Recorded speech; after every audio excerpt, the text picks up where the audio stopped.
Welcome to Joe Rogan Experience. Maryam, known in Christianity as Mary, holds a unique and unparalleled place in Islam because she is the only woman mentioned by name in the Qur'an. This distinction is not incidental but deeply significant as it points to the immense respect and reverence she is given within the faith. In fact, one of the 14 chapters of the Qur'an is named after her, Surah Maryam, which is dedicated in large part to narrating her story, her trials, and her role as the mother of Prophet Isa, known to Christians as Jesus. This is not a casual mention, but a deliberate act that establishes her as a central figure remembered for her devotion, purity, and unwavering faith in God.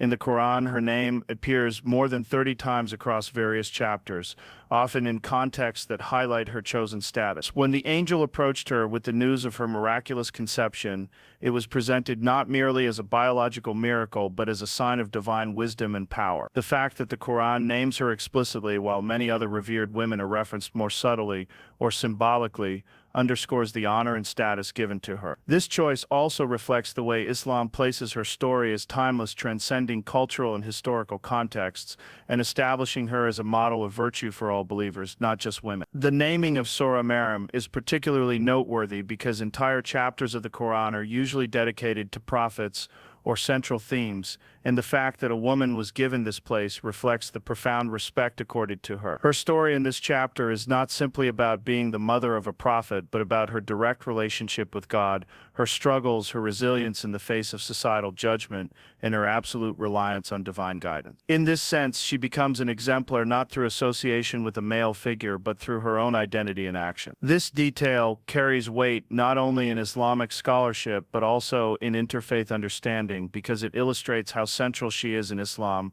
often in ways people outside the tradition may not expect. While in Christianity she is venerated as the mother of Jesus, in Islam she is given an independent identity, honored by name, and remembered as a woman who embodied piety and moral strength at the highest level. Maryam is regarded in Islam as one of the most righteous and pure women in human history, a figure chosen by God and elevated above others for her unwavering faith and devotion. The Quran explicitly describes her as being selected and purified, highlighting that she was favored over all the women of the world. This distinction is not simply an acknowledgement of her role as the mother of Prophet Isa, but a recognition of her personal character, spiritual commitment, and extraordinary strength in facing divine tests. The portrayal of Maryam in the Quran emphasizes her purity in both physical and spiritual terms, making her a symbol of chastity, dignity, and steadfast belief in God. Her story begins even before her birth, as her mother dedicated her to the service of God, and she was raised under the guardianship of the prophet Zechariah. From her early life, she was recognized as being special, blessed with provisions and care that were signs of divine favor. This upbringing reflects the sense that her purity was both inherent and nurtured, preparing her for the immense responsibility that awaited her. When the angel appeared to her with the news of her miraculous conception, Maryam did not doubt God's ability, but rather expressed her humility and astonishment, demonstrating her closeness to the divine. The purity of Maryam is often highlighted in the Quran through the language of being chosen and safeguarded, reinforcing the idea that she was protected from sin and guided at every step. She represents an ideal of spiritual excellence, embodying patience, trust, and obedience in moments of extreme trial. The miraculous nature of her conceiving Isa without a father was a test of faith not only for her but also for her community, yet she bore this burden with dignity, relying entirely on God's promise and support. This act of submission to divine will is one of the reasons she is so highly revered, as she did not seek validation from society but trusted in the higher truth she had been shown.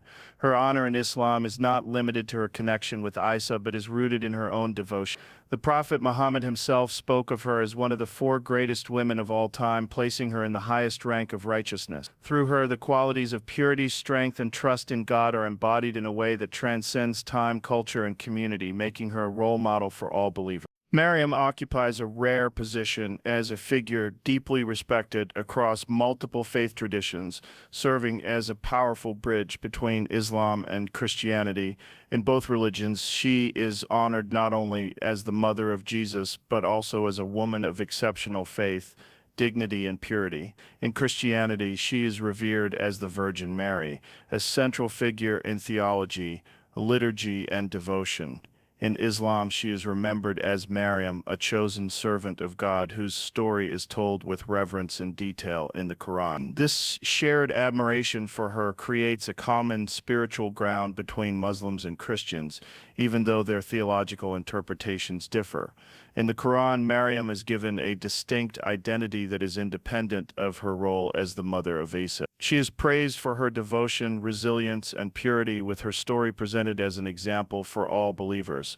Christians likewise see her as the embodiment of faith and humility, someone who accepted God's will with absolute trust despite the extraordinary nature of her circumstance. This shared theme of surrender to divine command elevates her above the historical divisions between the two faiths, making her a figure who embodies universal values of devotion, strength, and moral courage. Her respect in Islam is amplified by the way she is described as being chosen above all other women, and this recognition has often been seen as a point of admiration by Christians who are surprised at the extent of honor given to her in the Islamic tradition. Many people outside Islam are not aware that Maryam is mentioned more in the Quran than in the New Testament, and this fact often serves as an entry point for interfaith dialogue, revealing the depth of her presence in Muslim belief. Because of her status, Maryam becomes more than a religious figure confined to one community. She represents the possibility of mutual respect and understanding between followers of different paths. Her character embodies qualities that transcend doctrinal boundaries: faith in God, resilience in hardship, and courage in standing firm despite societal judgment. In this way, she can be seen not just as a symbol of piety, but as a unifying figure who highlights what Christianity and Islam share at their core. This shared reverence for Maryam creates opportunities for dialogue, empathy, and connection, reminding believers of both faiths that their traditions converge in profound ways through her story. Maryam's role in Islam highlights enduring values of faith, strength, and devotion that continue to inspire believers across generations. Her life was marked by extraordinary challenges, yet her unwavering trust in God allowed her to endure with dignity and perseverance. When the angel appeared to her with the news of her miraculous conception, she faced a situation that no ordinary person could bear easily. To be a young woman, unmarried, and suddenly expecting a child in a society that would question her integrity was a trial of immense weight. Yet Maryam did not falter in her faith. Instead, she turned entirely to God, embodying the essence of surrender and reliance on divine wisdom. This act of submission becomes one of the strongest demonstrations of what it means to live with complete devotion. Her strength is further highlighted when she withdrew to give birth alone, far from her community, enduring both physical and emotional pain. The Quran describes her despair and anguish in that moment, showing her humanity, yet also reveals how God comforted her by providing sustenance and reassurance. This episode illustrates that true strength is not the absence of struggle, but the ability to endure through reliance on God. Her resilience in the face of such hardship shows believers that challenges are not signs of weakness or abandonment, but opportunities to deepen one's trust in the Creator.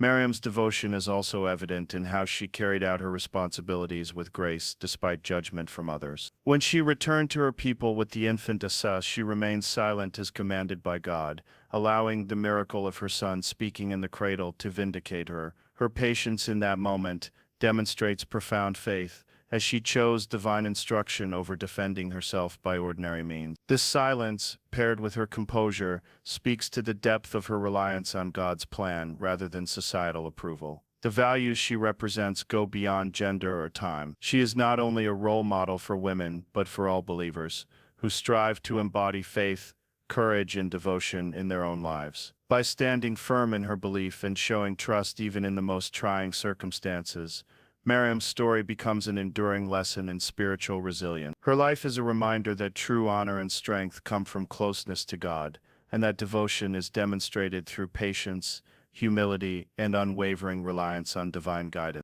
In conclusion, the story of Maryam is not just a tale of the past, but a timeless reminder of faith, strength, and divine honor. She stands as a woman chosen above all, a figure of purity and resilience, and a bridge of respect between different faiths. Her life teaches us that true dignity is found in devotion to God, that strength is shown in patience during hardship, and that honor is achieved through unwavering trust in divine wisdom. Speaking about her is not simply a matter of history or religion. It's a recognition of the values that inspire humanity at its best.